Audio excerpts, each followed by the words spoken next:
नमस्कार दोस्तों, बीपीएससी की तैयारी में आपका स्वागत है। इस वीडियो में हम भारतीय राष्ट्रीय कांग्रेस की स्थापना के बारे में पढ़ेंगे। नरमपंथी और चरमपंथी चरण क्या था, उसकी क्या विशेषताएं थी और उस समय क्या घटित हुआ। कांग्रेस की स्थापना जो हुई, फिर उसके बाद शुरुआती जो अधिवेशन हुए, उन सब के बारे में ध्यान से एक एक लाइन को अध्ययन करेंगे। यहाँ से हर साल कम से कम 1 से 2 प्रश्न तो आते ही आते हैं। ये आधा घंटा 40 मिनट पढ़ लेंगे तो एक नंबर 150 में से क्लियर रहेगा। तो ध्यान से हम पढ़ते हैं भारतीय राष्ट्रीय कांग्रेस की शुरुआती बातों को, कैसे उसकी स्थापना हुआ। पृष्ठभूमि पहले 19वीं सदी के अंत तक, यानी कि 1880-85 ऐसे 19वीं सदी के अंत तक भारत में विभिन्न सामाजिक वर्गों के बीच हलचल शुरू हो गई थी। भारतीय बुद्धिजीवियों का एक वर्ग सक्रिय हो चुका था। भारत में विभिन्न पेशेवर समूहों जैसे वकील, पत्रकार, पूंजीपति आदि का उद्भव हो चुका था। इसके साथ ही भारत में क्षेत्रीय स्तर पर अनेक संगठनों की स्थापना होने लगी थी। कभी पूछे कि कांग्रेस की स्थापना के समय भारत की स्थितियां क्या थीं, तो ये सब कभी स्टेटमेंट में बना के पूछ सकता है, तो कॉन्सेप्ट भी क्लियर रहे कि उस समय विभिन्न सामाजिक वर्गों के बीच हलचल शुरू हो गई थी। भारतीय बुद्धिजीवियों का एक वर्ग सक्रिय हो चुका था। विभिन्न पेशेवर समूहों जैसे वकील, पत्रकार, पूंजीपति आदि का उद्भव हो चुका था और भारत में अनेक क्षेत्रीय स्तर पर संगठनों की स्थापना हो चुकी थी। अब ये कुछ संगठन है, उनकी स्थापना कब हुआ था। जैसे मद्रास नेटिव सोसाइटी, इसकी स्थापना हुई 1852 में। मद्रास नेटिव सोसाइटी की स्थापना 1852 में। फिर पूना सार्वजनिक सभा की स्थापना एमजी रानाडे ने की 1870 में। ये दो याद कर लें अच्छे से कि 1852 में मद्रास नेटिव सोसाइटी की स्थापना हुआ। मद्रास नेटिव सोसाइटी की स्थापना 1852 में, पूना सार्वजनिक सभा की स्थापना 1870 में। फिर 1878 में लॉर्ड लिटन के काल में सिविल सेवा परीक्षा में अभ्यर्थियों की आयु सीमा कम किए जाने। तो ये बात पूछ ले एग्जाम में कि किसके काल में सिविल सेवा परीक्षा में अभ्यर्थियों की आयु सीमा कम की गई, तो लॉर्ड लिटन के काल में 1878 में। ठीक है, लॉर्ड लिटन के काल में अनेक काम हुए। वर्नाकुलर प्रेस एक्ट आया, आर्म्स एक्ट आया, कुछ और भी चीज़ें आई और सिविल सेवा परीक्षा में अभ्यर्थियों की आयु सीमा को भी कम किया गया। वर्नाकुलर प्रेस एक्ट द्वारा प्रेस पर नियंत्रण लगाए जाने के कारण बुद्धिजीवियों द्वारा विरोध की प्रक्रिया शुरू हुई। साथ ही 1883 में लॉर्ड रिपन के काल में एल्बर्ट बिल के विरुद्ध श्वेत विद्रोह ने राष्ट्रवादी बुद्धिजीवियों को संगठित आंदोलन की शक्ति से परिचित कराया। ये भी पूछता है कि एल्बर्ट बिल विवाद क्या था। तो पहली बात, एल्बर्ट बिल जो है वो 1883 में आया था और लॉर्ड रिपन के टाइम पे आया था। लॉर्ड रिपन 1880 से 84 थे। इसको श्वेत विद्रोह भी कहा जाता है। एग्जाम में पूछे श्वेत विद्रोह किसको कहते हैं, तो एल्बर्ट बिल विवाद को श्वेत विद्रोह भी कहते हैं। 1883 में एल्बर्ट बिल आया था, तो इसमें भी इससे भी राष्ट्रवादी बुद्धिजीवी को संगठित होने में मदद मिली। भारतीय राष्ट्रीय कांग्रेस की स्थापना बहुत ज़्यादा इंपॉर्टेंट है, एक एक लाइन को ध्यान से पढ़ेंगे इसमें। इस प्रकार 19वीं सदी के उत्तरार्ध में घटित अनेक घटनाओं ने एक अखिल भारतीय संगठन के निर्माण का रास्ता तैयार किया। मद्रास नेटिव सोसाइटी की स्थापना 1852 में, पूना सार्वजनिक सभा की स्थापना 1870 में, वर्नाकुलर प्रेस एक्ट 1878 में, एल्बर्ट बिल विवाद 1883 में। ठीक है, इसका परिणाम था 1885 में भारतीय राष्ट्रीय कांग्रेस की स्थापना। इस संस्था को मूर्त रूप देने का कार्य एक अंग्रेज अधिकारी A.O. ह्यूम ने किया था। इसका प्रथम अधिवेशन पुणे में आयोजित होना था, लेकिन वहां प्लेग फैल जाने के कारण यह अधिवेशन 22 दिसंबर 1885 को बम्बई के ग्वालियर टैंक स्थित गोकुलदास तेजपाल संस्कृत कॉलेज में आयोजित हुआ।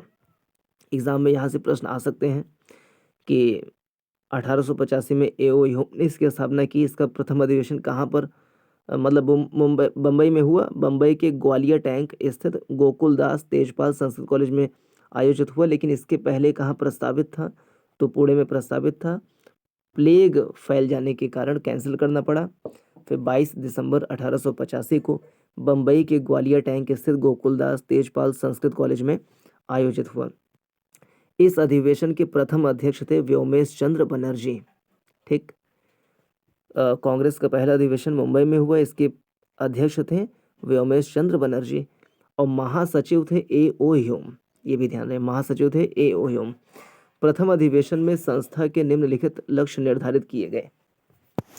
भारतीयों को आधुनिक राजनीति के आधार पर प्रशिक्षित करना, भारत के विभिन्न क्षेत्रों में कार्य करने वाले राजनीतिक कार्यकर्ताओं को सामूहिक मंच प्रदान करना, विविध क्षेत्र के लोगों के मध्य एक संपर्क सूत्र कायम करना तथा उनके मध्य मित्रता एवं परस्पर समन्वय को बढ़ावा देना, धर्म जाति प्रजाति प्रांत सभी विवादों को समाप्त कर राष्ट्रवादी भावना जागृत करना, शिक्षित वर्गों द्वारा तात्कालिक मुद्दों पर व्यक्त मतों को दर्ज करना और जनहित से जुड़े मुद्दों को सरकार के समक्ष उठाना, भारत के प्रति अन्यायपूर्ण परिस्थितियों को खत्म करके भारत और ब्रिटेन के मध्य संबंधों को घनिष्ठ बनाना, प्रथम सम्मेलन में कांग्रेस को राष्ट्रीय स्वरूप देने के लिए निम्नलिखित प्रयास किए गए।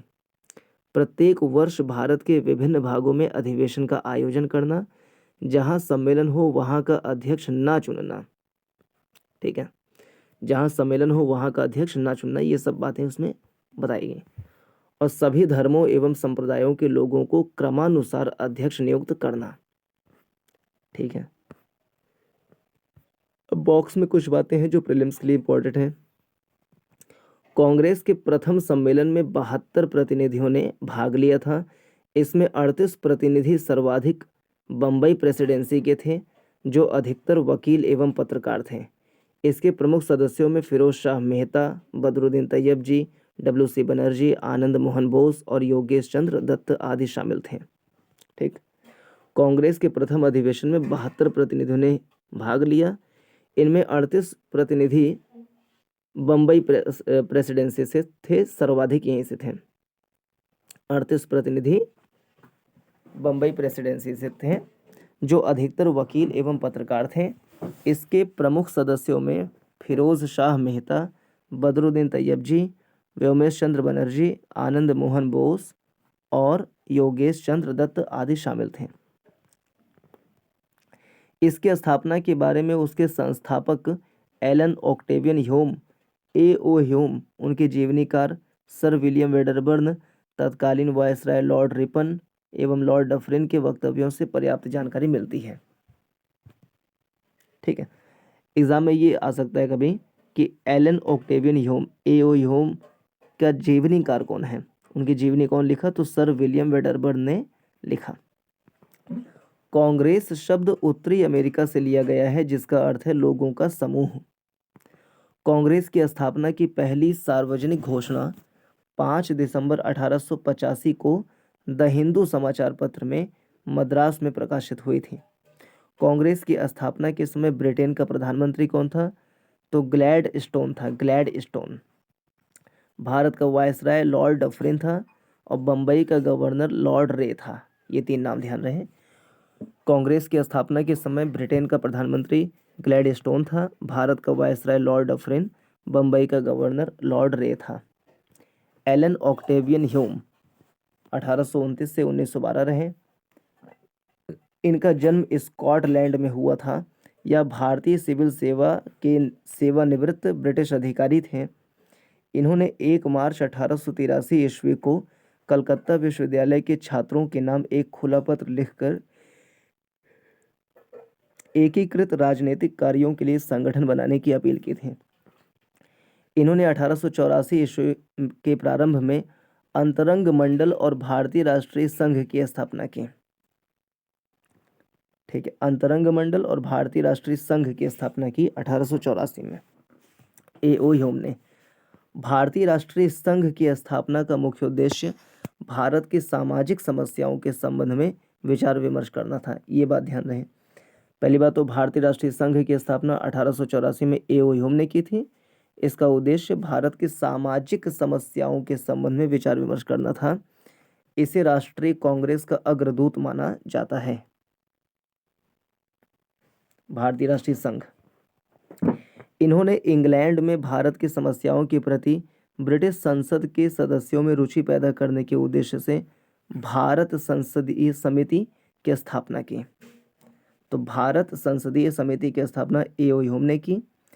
इंग्लैंड में भारत की समस्याओं के प्रति ब्रिटिश संसद के सदस्यों में रुचि पैदा करने के उद्देश्य से इन्हें भारतीय राष्ट्रीय कांग्रेस का जनक माना जाता है। इन्होंने 1885 से 1906 ईस्वी तक उसके महासचिव के रूप में कार्य किया। ये भी एग्जाम में आ सकता है कि ए.ओ. ह्यूम ने कांग्रेस के महासचिव के रूप में कब से कब तक काम किया, तो 1885 से 1906 ईस्वी तक महासचिव के रूप में कार्य किया। लेकिन यह कभी भी कांग्रेस के अध्यक्ष नहीं रहे। कांग्रेस के बांकीपुर अधिवेशन 1912, ये एग्ज़ाम में बीपीएससी के लिए इम्पोर्टेंट है क्योंकि बिहार में 3 कांग्रेस के अधिवेशन हुए थे। एक 1912 में पटना के बांकीपुर अधिवेशन, जिसमें आर.एन. मुधोलकर अध्यक्ष थे। फिर 1922 का गया अधिवेशन, जिसके अध्यक्ष चित्तरंजन दास थे। फिर 1940 का रामगढ़ अधिवेशन, जो हजारीबाग में हुआ था। रामगढ़ अधिवेशन जो आज के झारखंड में है, तत्कालीन बिहार में था। उसकी अध्यक्षता मौलाना अबुल कलाम आज़ाद ने की थी। ये 17वें बीपीएससी में भी ये प्रश्न पूछा गया था कि पटना अधिवेशन या पटना में ही बांकीपुर है, तो पटना अधिवेशन बोले या पटना का बांकीपुर अधिवेशन, ये 1912 में हुआ था। इसके अध्यक्ष थे आर.एन. मुधोलकर। महत्वपूर्ण है ये। इसी में इनको कांग्रेस का पिता कहा गया था। ये अधिवेशन बिहार में हुआ था, इसलिए इसमें इम्पोर्टेंट है, कभी पूछ ले कि किस अधिवेशन में ए.ओ. ह्यूम को कांग्रेस का पिता कहा गया था, तो बांकीपुर अधिवेशन 1912 में, जिसके अध्यक्ष आर.एन. मुधोलकर थे। ह्यूम को कांग्रेस का पिता कहा गया। लाला लाजपत राय ने ह्यूम के बारे में कहा था, ह्यूम स्वतंत्रता के पुजारी थे और उनका हृदय भारत की निर्धनता तथा दुर्दशा पर रोता था। कभी बीपीएससी में कई बार स्टेटमेंट देकर के क्वेश्चन पूछता है कि ये स्टेटमेंट किसका है, तो लाला लाजपत राय के बारे में ऐसा कहा गया है, मतलब लाला लाजपत राय ने ऐसा कहा है ह्यूम के बारे में कि ह्यूम स्वतंत्रता के पुजारी थे, उनका हृदय भारत की निर्धनता पर तथा दुर्दशा पर रोता था। ये बात कहा है लाला लाजपत राय ने ही। अब कांग्रेस की स्थापना के संदर्भ में सुरक्षा कपाट यानी सेफ्टी वॉल्व की अवधारणा, एक बार पूछा गया था कि सेफ्टी वॉल्व का सिद्धांत, कांग्रेस के बारे में सेफ्टी वॉल्व का सिद्धांत किसने दिया, तो लाला लाजपत राय ने दिया था। ये भी प्रश्न बीपीएससी में पूछा गया है। कांग्रेस की स्थापना के काल से ही इसकी स्थापना के उद्देश्य से संबंधित कुछ मिथक प्रचलित रहे, जिनमें सबसे दमदार मिथक सुरक्षा कपाट के सिद्धांत का है। इस सिद्धांत का जनक कौन है? लाला लाजपत राय। ये प्रश्न पूछा गया बीपीएससी में ही कि कांग्रेस की स्थापना के उद्देश्य से संबंधित सुरक्षा कपाट का सिद्धांत यानी सेफ्टी वॉल्व का सिद्धांत किसने दिया, तो लाला लाजपत राय ने दिया। उन्होंने ह्यूम के जीवनीकार विलियम वेडरबर्न के कथनों को आधार बनाकर 1916 में यंग इंडिया में प्रकाशित लेख में इस सिद्धांत को सैद्धांतिक रूप से स्वीकार किया था। लाला लाजपत राय ने यंग इंडिया जो समाचार पत्र है उसमें 1916 में एक लेख लिख करके ये बात बताई थी। सुरक्षा कपाट से आशय है कि कांग्रेस की स्थापना ब्रिटिश के हित में, ब्रिटिश की पहल पर तथा एक ब्रिटिश ए.ओ. ह्यूम के द्वारा की गई थी। सुरक्षा कपाट के इस सिद्धांत को आगे सभी कांग्रेस विरोधी पार्टियों ने कांग्रेस की आलोचना का आधार बनाया। जैसे वामपंथी लेखक रजनी पामदत्त ने इंडिया टुडे में साबित करने की कोशिश की कि कांग्रेस की स्थापना ही दोषपूर्ण थी। उन्होंने कांग्रेस की स्थापना के दो पक्ष, प्रथम जन आंदोलन के खतरे के खिलाफ साम्राज्यवाद से सहयोग करना और राष्ट्रीय संघर्ष में जनता की अगुवाई करना बताया है। 1930 ईस्वी में राष्ट्रीय स्वयंसेवक संघ के सरसंघ चालक M.S. गोलवलकर ने भी कांग्रेस की धर्मनिरपेक्षता पर प्रहार करने के लिए तथा उसे गैर राष्ट्रवादी साबित करने के लिए सुरक्षा कपाट के इस मिथक का उपयोग किया था। उन्होंने अपनी पत्रिका WEV में कांग्रेस द्वारा प्रतिपादित धर्मनिरपेक्षतावाद को गैर भारतीय माना। किसने? MS गोलवलकर ने, या खाली गोलवलकर बोले, 1930 में उन्होंने कांग्रेस का समर्थन नहीं किया सैद्धांतिक रूप में। सुरक्षा कपाट की अवधारणा का आधार ब्रिटिश अधिकारी A.O. ह्यूम के मित्र विलियम वेडरबर्न के द्वारा लिखित ह्यूम की जीवनी में यह कहा गया कि ह्यूम को एक विद्रोह की आशंका थी, इसलिए वह सुरक्षा कपाट के तौर पर प्रतिनिध्यात्मक संस्था के रूप में कांग्रेस की स्थापना करना चाह रहे थे। सुरक्षा कपाट की अवधारणा के विरोधी मत कांग्रेस की स्थापना के संदर्भ में सेफ्टी वॉल्व का सिद्धांत तर्कसंगत नहीं जान पड़ता है, क्योंकि इस व्याख्या को स्वीकार करने का अर्थ था कांग्रेस जैसी संस्था की स्थापना को कुछ व्यक्तियों के षड्यंत्र का परिणाम मान लेना। किंतु इस धारणा को निम्नलिखित आधार पर चुनौती दी जा सकती है। वेडरबर्न की मान्यता के अनुसार ह्यूम डफरिन की सलाह पर काम कर रहे थे, परंतु जब 1950 के दशक में डफरिन के पत्र प्रकाशित हुए तो उनमें डफरिन द्वारा ह्यूम की बातों को गंभीरता से नहीं लेने का संकेत मिलता है। वेडरबर्न का वास्तविक उद्देश्य ब्रिटिश समाज में ह्यूम को प्रतिष्ठा दिलाना था। वेडरबर्न का वास्तविक उद्देश्य ब्रिटिश समाज में ह्यूम को प्रतिष्ठा दिलाना था। जिन गुप्तचरों के द्वारा ह्यूम को गुप्त दस्तावेज देने की बात कही गई, वे दस्तावेज न तो लंदन की किसी लाइब्रेरी में और न ही भारत की किसी लाइब्रेरी में मिले हैं। एक ये भी इम्पोर्टेंट है, कल को पूछ ले, तड़ित चालक का सिद्धांत। कांग्रेस के बारे में तड़ित चालक का सिद्धांत किसने दिया? तो गोपाल कृष्ण गोखले ने दिया। इंपॉर्टेंट है ये, गोपाल कृष्ण गोखले ने दिया। तड़ित चालक का सिद्धांत, इस सिद्धांत के समर्थकों ने गोपाल कृष्ण गोखले के दस्तावेजों को आधार बनाया। इस सिद्धांत के अनुसार सरकारी असंतोष से बचने के लिए क्या है, तड़ित चालक का सिद्धांत। वो सुरक्षा कपाट का सिद्धांत लाला लाजपत राय ने दिया और तड़ित चालक का सिद्धांत गोपाल कृष्ण गोखले ने दिया। इस सिद्धांत के अनुसार सरकारी असंतोष से बचने के लिए भारतीयों ने ही ह्यूम का उपयोग तड़ित चालक के रूप में किया था, क्योंकि किसी भारतीय द्वारा कांग्रेस की स्थापना करने की स्थिति में ब्रिटिश सरकार उसका दमन करने की प्रबल आशंका थी।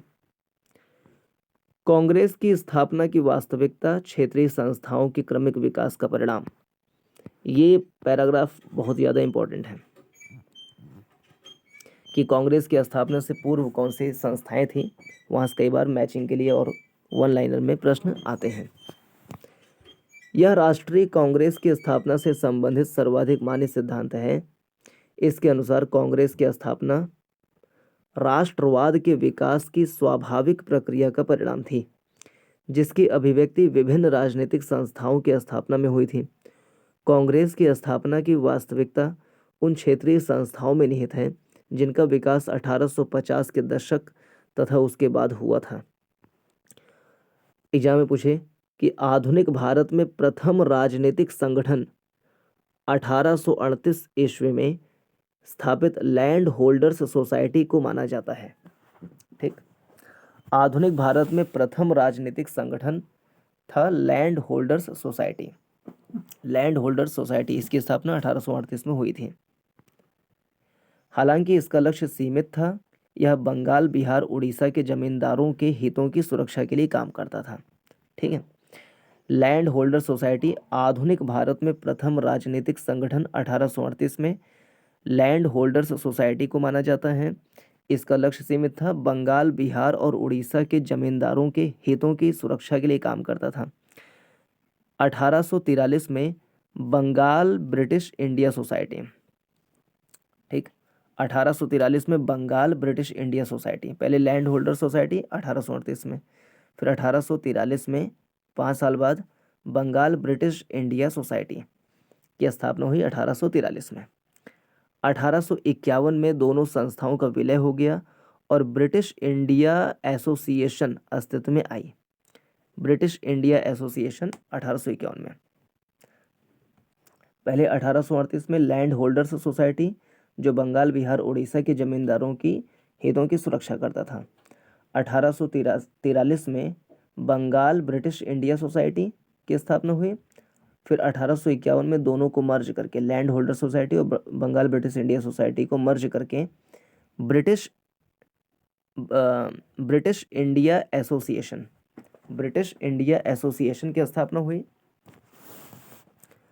फिर ये इम्पोर्टेंट है कि 1866 में दादा भाई नौरोजी ने ईस्ट इंडिया एसोसिएशन की स्थापना की थी, ये पूछा गया है। दादा भाई नौरोजी ने 1866 में ईस्ट इंडिया एसोसिएशन की स्थापना की थी। उनका उद्देश्य इस संस्था के द्वारा ब्रिटिश जनता को भारतीय समस्याओं से अवगत कराना था। ठीक, ब्रिटिश जनता को भारतीय समस्याओं से अवगत कराना था इसका उद्देश्य। फिर 1870 ईस्वी में एमजी रानाडे ने पूना सार्वजनिक सभा की स्थापना की। 1876 में सुरेंद्र नाथ बनर्जी और आनंद मोहन बोस ने इंडियन एसोसिएशन की स्थापना की। ये सब बहुत महत्वपूर्ण है। पहले 1866 में दादा भाई नौरोजी ने ईस्ट इंडिया एसोसिएशन की स्थापना की। यहाँ पे ब्रिटिश इंडिया एसोसिएशन है जो 1851 में स्थापित हुआ, लैंड होल्डर सोसाइटी और ब्रिटिश ईस्ट इंडिया सोसाइटी की को मर्ज करके, ब्रिटिश इंडिया सोसाइटी को मर्ज करके। लेकिन फिर ईस्ट इंडिया एसोसिएशन की स्थापना 1866 में दादा भाई नौरोजी ने की थी। उनका उद्देश्य ये जो ठीक है। 1870 में एमजी रानाडे ने पूना सार्वजनिक सभा की स्थापना की।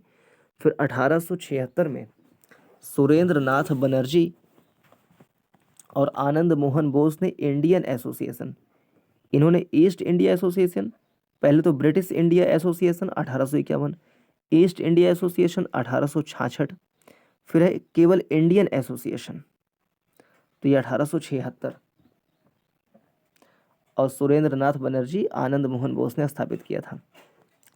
प्रभाव एवं प्रसार की दृष्टि से यह प्रथम अखिल भारतीय संस्था थी। कौन सी? Indian association. इन संस्थाओं की स्थापना के कारण भारतीयों में काफी आत्मविश्वास आ चुका था, जो विभिन्न विषयों को लेकर हुए आंदोलनों से भी स्पष्ट है। अब ये भी कुछ आंदोलन के नाम पता रहे। वस्त्र आयात शुल्क 1875 ईस्वी में वस्त्र आयात शुल्क एवं 1877-78 में सरकारी नौकरियों के भारतीयकरण के लिए होने वाला आंदोलन। ये भी ध्यान रहे कि सरकारी नौकरियों के भारतीयकरण के लिए आंदोलन कब हुआ? 1877-78 में हुआ। वर्नाकुलर प्रेस एक्ट लेटन के समय 1878 में आया।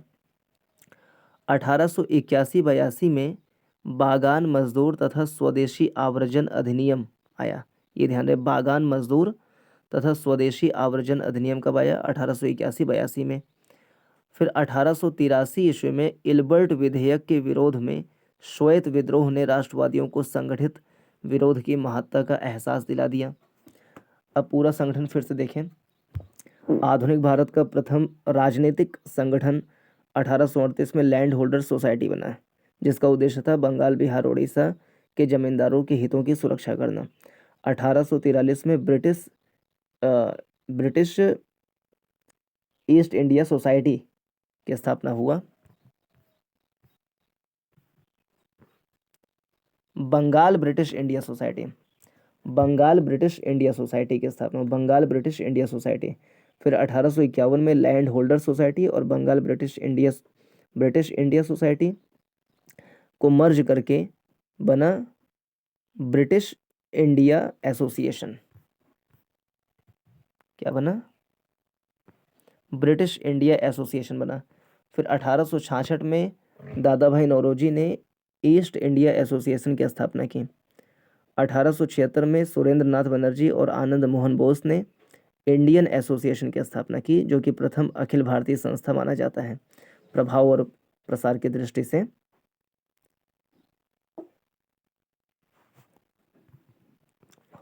इस तरह स्पष्ट हो जाता है कि कांग्रेस की स्थापना 1885 ईस्वी से पहले के वर्षों से देश में चल रही राजनीतिक गतिविधियों की तार्किक परिणति थी। उस समय तक देश में कुछ बुनियादी राजनीतिक मांगे और लक्ष्य तय किए जाने तथा उनके लिए संघर्ष शुरू करने की राजनीतिक स्थिति बन चुकी थी। इन लक्ष्यों को हासिल करने के लिए यह जरूरी था कि देश के बुद्धिजीवी एक मंच पर आएं। अखिल भारतीय आधार पर गठित कोई एक संगठन ही ऐसा मंच प्रदान कर सकता था। ये सभी लक्ष्य एक दूसरे से जुड़े और एक दूसरे पर आधारित थे तथा इन्हें तभी हासिल किया जा सकता था जब राष्ट्रीय स्तर पर कोई कोशिश शुरू की जाती। अतः 1885 ईस्वी में कांग्रेस की स्थापना इस विकास की तार्किक परिणति थी। इस प्रकार मात्र सेफ्टी वॉल्व के सिद्धांत के द्वारा इसकी व्याख्या नहीं की जा सकती। चलिए, अब शुरुआत में कांग्रेस के जो 4 अधिवेशन हैं महत्वपूर्ण हैं, इसको पढ़ते हैं। कांग्रेस का पहला अधिवेशन बंबई में हुआ 1885 ईस्वी में। इसके अध्यक्ष थे व्योमेश चंद्र बनर्जी। इसका आयोजन मूलतः पूना में होना था, लेकिन यहाँ प्लेग फैलने के कारण बंबई में आयोजित हुआ। दादा भाई नौरोजी के सुझाव पर भारतीय राष्ट्रीय संघ का नाम भारतीय राष्ट्रीय कांग्रेस किया गया। किसके सुझाव पर भारतीय राष्ट्रीय संघ का नाम भारतीय राष्ट्रीय कांग्रेस किया गया? दादा भाई नौरोजी के। भारतीय राष्ट्रीय संघ की स्थापना 1884 में ह्यूम ने की थी और अंतरंग मंडल की स्थापना भी ह्यूम ने की थी। दादा भाई नौरोजी के सुझाव पर भारतीय राष्ट्रीय कांग्रेस का नाम भारतीय राष्ट्रीय संघ का नाम भारतीय राष्ट्रीय कांग्रेस किया गया। फिर कांग्रेस का दूसरा अधिवेशन कलकत्ता में हुआ 1886 में। इसके अध्यक्ष थे दादा भाई नौरोजी। कांग्रेस का प्रथम पारसी अध्यक्ष कौन था? दादा भाई नौरोजी थे। 1886 के कलकत्ता अधिवेशन की अध्यक्षता इन्होंने की। इस अधिवेशन में इंडियन नेशनल कॉन्फ्रेंस जो है 1876 में सुरेंद्र नाथ बनर्जी और आनंद मोहन बोस ने इंडियन एसोसिएशन की स्थापना की थी 1876 में। उसके अधिवेशन को इंडियन नेशनल कॉन्फ्रेंस कहते थे। तो कांग्रेस के दूसरे अधिवेशन में, जिसके अध्यक्ष दादा भाई नौरोजी थे, प्रथम पारसी अध्यक्ष, इस अधिवेशन में इंडियन नेशनल कॉन्फ्रेंस का भारतीय राष्ट्रीय कांग्रेस में विलय हो गया। तो इंडियन नेशनल कॉन्फ्रेंस, जिसकी स्थापना सुरेंद्र नाथ बनर्जी और आनंद मोहन बोस ने की थी, उसका विलय कांग्रेस में कब हुआ? तो 1886 में हुआ, दादा भाई नौरोजी की अध्यक्षता में कलकत्ता अधिवेशन में। सभी महत्वपूर्ण केंद्रों पर कांग्रेस स्टैंडिंग कमेटी के गठन का निर्णय लिया गया दूसरे अधिवेशन में, और लॉर्ड डफरिन ने अधिवेशन में आए प्रतिनिधियों को गार्डन पार्टी दी। इसमें सुरेंद्र नाथ बनर्जी शामिल नहीं हुए थे। कांग्रेस का तीसरा अधिवेशन मद्रास में हुआ 1887 में। इसके अध्यक्ष थे बदरुद्दीन तैयब जी। कांग्रेस के प्रथम मुस्लिम अध्यक्ष कौन था? बदरुद्दीन तैयब जी। और पूछा था एक बार बीपीएससी में, कांग्रेस का दूसरा मुस्लिम अध्यक्ष कौन था? तो रहमतुल्लाह सयानी। कांग्रेस के प्रथम मुस्लिम अध्यक्ष बदरुद्दीन तैयब जी थे। मद्रास में अधिवेशन हुआ 1887 में, उसके अध्यक्ष थे। इसमें पहली बार कांग्रेस के संचालन का भार प्रतिनिधियों की समिति, जो आगे विषय निर्धारणी समिति कहलाई, को सौंपा गया। पहली बार स्थानीय भाषाओं हिंदी तमिल में भाषण हुआ इसी मद्रास अधिवेशन 1887 में। और प्रथम बार कांग्रेस के मंच से लोगों को कांग्रेस में शामिल होने की अपील तथा सरकारी अधिकारियों की आलोचना की गई। ह्यूम के विरोध के बावजूद आर्म्स एक्ट के खिलाफ प्रस्ताव पारित हुआ 1887 के अधिवेशन में, मद्रास अधिवेशन में।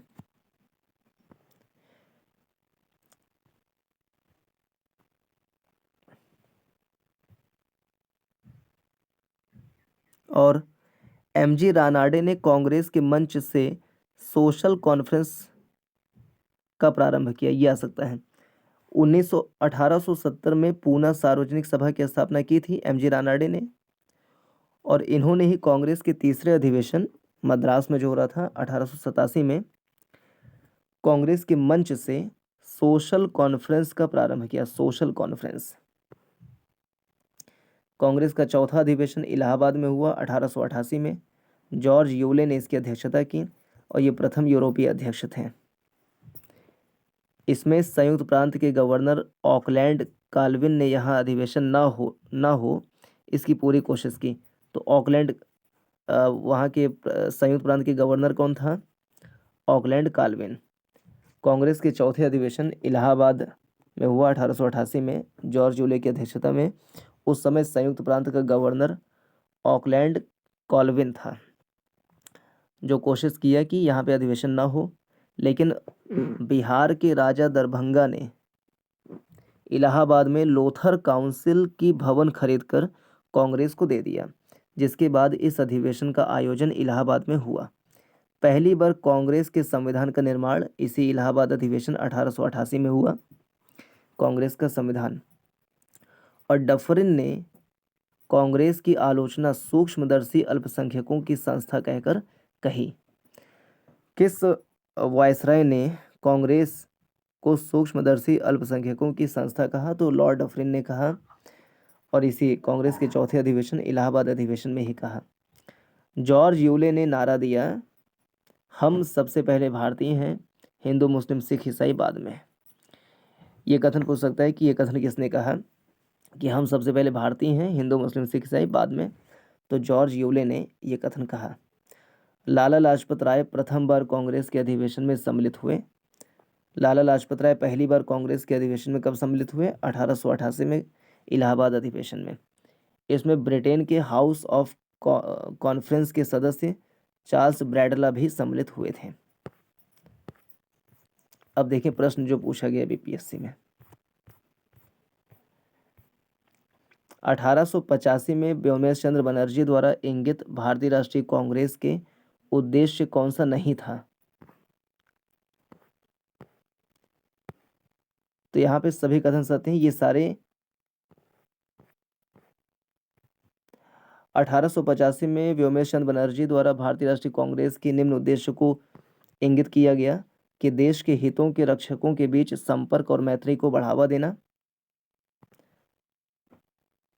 जातिवाद, सांप्रदायिकता और क्षेत्रीय पूर्वाग्रहों की भावना को दूर करके साथ ही राष्ट्रीयता की भावना को बढ़ावा देना, शिक्षित वर्ग की असहमति से आवश्यक सामाजिक मुद्दों पर दृष्टिकोण व्यक्त करना, आगामी वर्षों में भारतीय लोकहित के लिए किस दिशा में और किस आधार पर कार्य किया जाना है इसका निर्धारण करना। ये सब उद्देश्य था इसमें। तो चारों बातें इसमें सही थी। कांग्रेस की स्थापना का उद्देश्य क्या था? तो इसको शुरू में ही पढ़े थे, यहीं से प्रश्न पूछा गया कि क्या लक्ष्य था, कांग्रेस की स्थापना का क्या लक्ष्य निर्धारित किया गया पहले अधिवेशन में?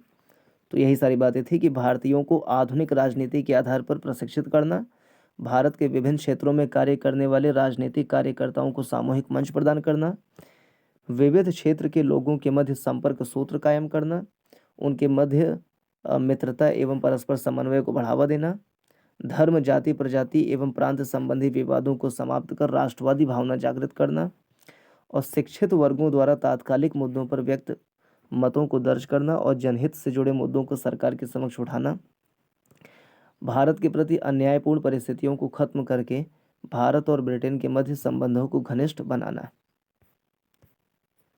यानी कि चारों ऑप्शन सही हैं इसमें कि देश के हितों की रक्षा करने वाले भारतीयों के बीच संपर्क और मित्रता को बढ़ावा देना। यह 1885 में व्योमेश चंद्र बनर्जी द्वारा जो लक्ष्य निर्धारित किया गया उसमें यह है कि देश के हितों की रक्षा करना और करने वाले भारतीयों के बीच संपर्क और मित्रता को बढ़ाना, देशवासियों के बीच जातिवाद, सांप्रदायिकता और क्षेत्रीय पूर्वाग्रहों की भावना को दूर करके राष्ट्रीयता की भावना को बढ़ाना, शिक्षित वर्ग की सहमति से महत्वपूर्ण और आवश्यक सामाजिक मुद्दों पर विचार व्यक्त करना, यह निर्धारित करना कि आगामी वर्षों में भारतीय लोकहित के लिए किस दिशा में और किस आधार पर कार्य करें। ये चारों ध्येय थे इसके।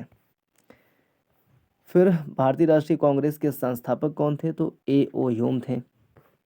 भारतीय राष्ट्रीय कांग्रेस की स्थापना 28 दिसंबर 1885 को हुआ।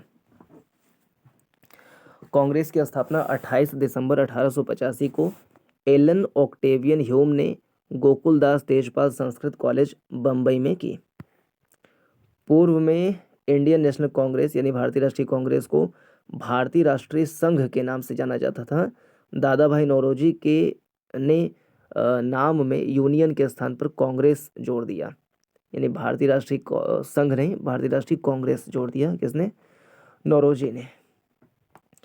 A.O. ह्यूम एक ब्रिटिश राजनीतिक सुधारक, पक्षी विज्ञानी, सिविल सेवक और वनस्पति शास्त्री थे जिन्होंने ब्रिटिश भारत में काम किया। वह 1857 के विद्रोह के दौरान इटावा के कलेक्टर थे। एओ उन्होंने तिलक को सच्चा देशभक्त कहा। पूछ ले कि तिलक को सच्चा देशभक्त किसने कहा, तो एओ ह्यूम ने। एओ ह्यूम की जीवनी किसने लिखी, तो विलियम वेडरबर्न ने लिखी। इल्बर्ट बिल विवाद किससे संबंधित था, तो यूरोपीय लोगों के मुकदमे के संबंध में भारतीय मजिस्ट्रेटों पर लगाई गई अयोग्यता को हटाना।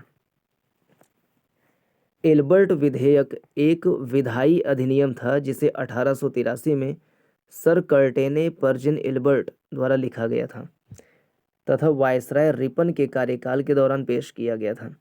अधिनियम में कहा गया था कि ब्रिटिश और यूरोपीय विषयों पर भारतीय न्यायाधीशों द्वारा सत्र अदालतों में मुकदमा चलाया जाएगा, जो इस तरह की कार्यवाही की अध्यक्षता करने के लिए सिविल सेवा में पर्याप्त वरिष्ठ थे।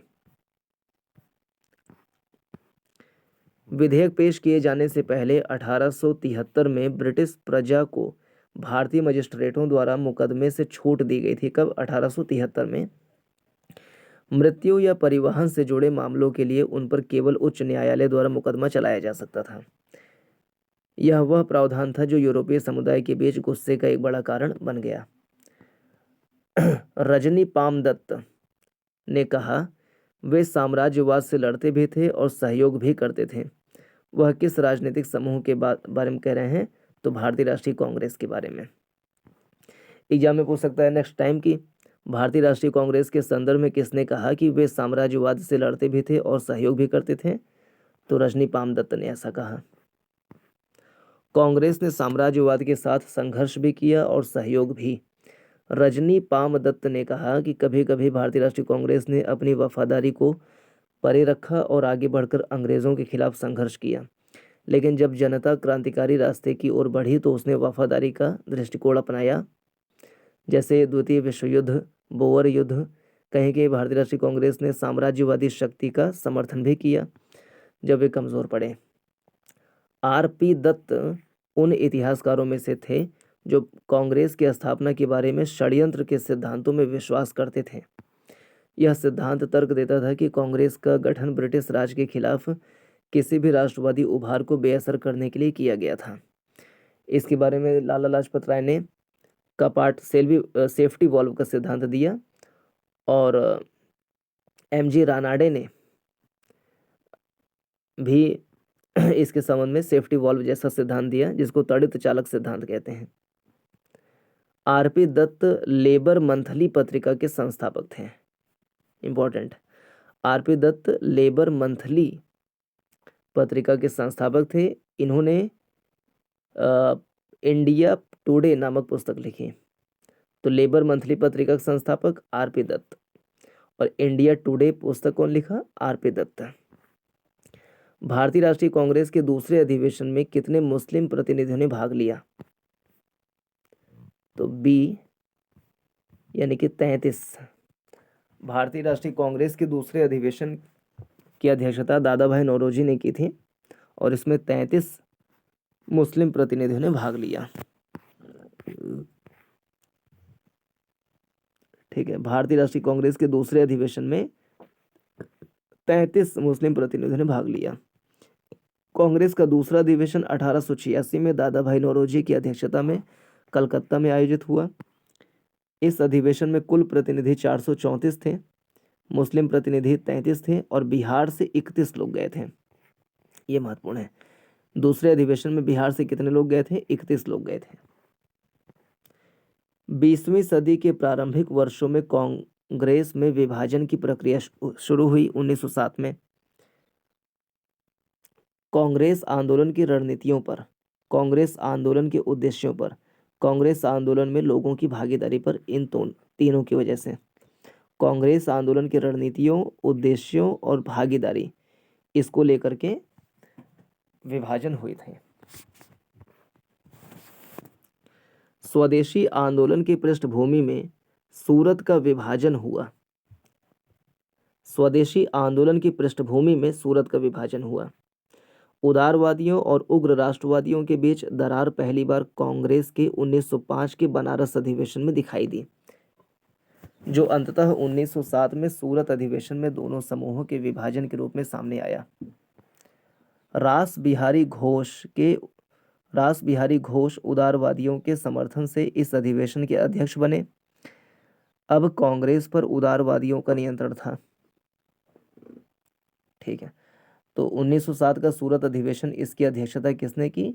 तो रास बिहारी घोष ने की।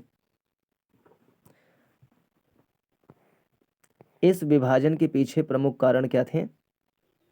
अध्यक्ष पद को लेकर के, बंगाल विभाजन के विरोध के मुद्दे पर और विश्वास का अभाव। नरमपंथी उदारवादी रास बिहारी घोष को, नरमपंथी जो थे उदारवादी लोग, वो रास बिहारी घोष को चुनना चाहते थे, जबकि गरमपंथी उग्र राष्ट्रवादी बाल गंगाधर तिलक या लाला लाजपत राय को अध्यक्ष बनाना चाहते थे। नरमपंथी स्वदेशी और बहिष्कार केवल बंगाल तक ही सीमित रखना चाहते थे, जबकि गरमपंथी इसे पूरे देश में फैलाना चाहते थे। ब्रिटिश सरकार के साथ नरमपंथियों की वार्ता करने की क्षमता के बारे में गरमपंथियों या चरमपंथियों में विश्वास का अभाव था।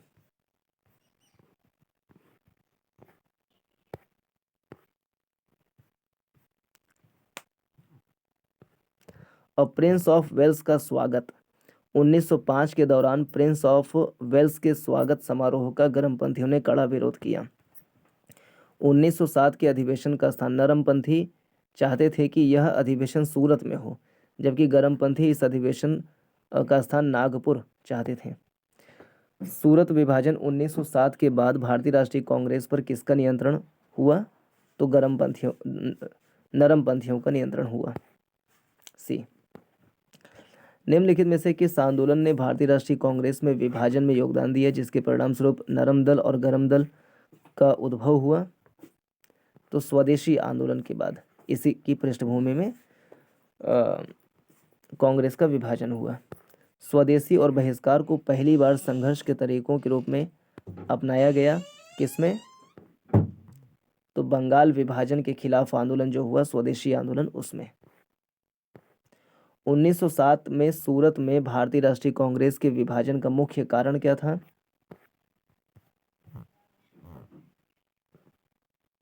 ये बी वाला, ब्रिटिश सरकार के साथ नरमपंथियों की वार्ता करने की क्षमता के बारे में चरमपंथियों में विश्वास का अभाव था। तो इस वीडियो में इतना ही। यहाँ से ईश्वर करें कि एक या दो प्रश्न तो आ ही जाए, और आ जाएगा तो सही होने का चांस बहुत ज़्यादा है। इसमें इतना ही। नमस्कार, जय हिंद।